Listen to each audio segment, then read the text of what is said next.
shy, right? So, what was it Yeah. like to be a woman farmer? Yeah, it's hard because first, when you say agriculture, you're right. It's a male-dominated industry.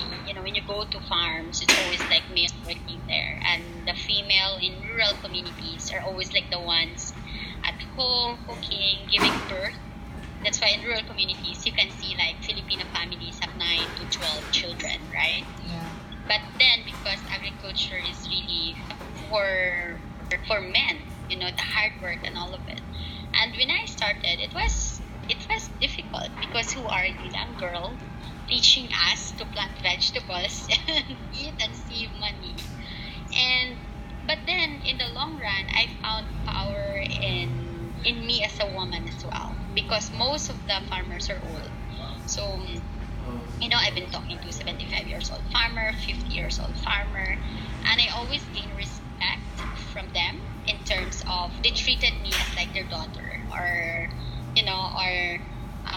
granddaughter, especially the older farmer. There's a little bit of charm with with a little girl helping them in farming. But it wasn't easy when you go for high level decision makers, Mm. right? Especially it's somehow easy dealing with farmers because they're the kindest people. They would always treat you well. But of course, when I go there, I need to be decent. You cannot wear like sexy clothing, skimpy shorts going to the farm because a lot of male there are, they're very sensitive to that.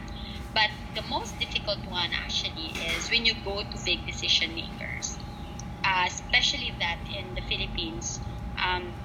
Most of the decision makers in agriculture, way back are mostly men. So it's kind of hard to convince them because, like, who are you? Aside from the age, it's really more of the gender before that. Who are you to push for women in farming, right?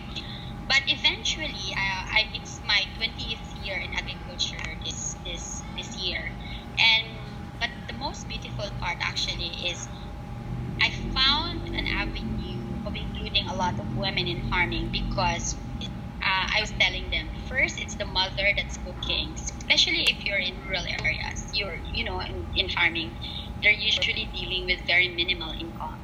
So I found a niche that when you talk to women, they're actually more on finding ways to end, to meet ends for the family. So they are the ones cooking, they are the ones budgeting at home.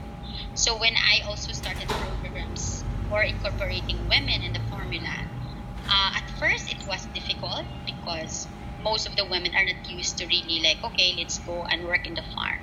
But in terms of hard labor, but if I go, okay, let's just plant vegetables, and this vegetables is something that you can cook for your family where you can save money.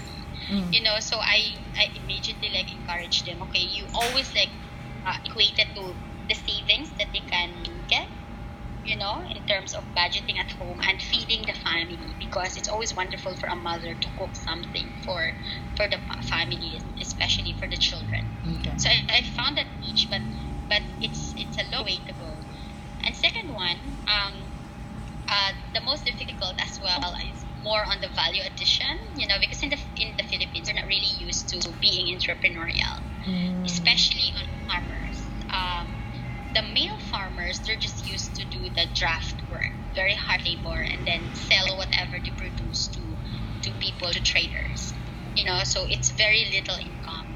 So what I did is to encourage a lot of women to focus on value addition. So like for example, why do we need to sell this coconut milk if we can in this price, if we can cook it and make it into coconut jam, or or do something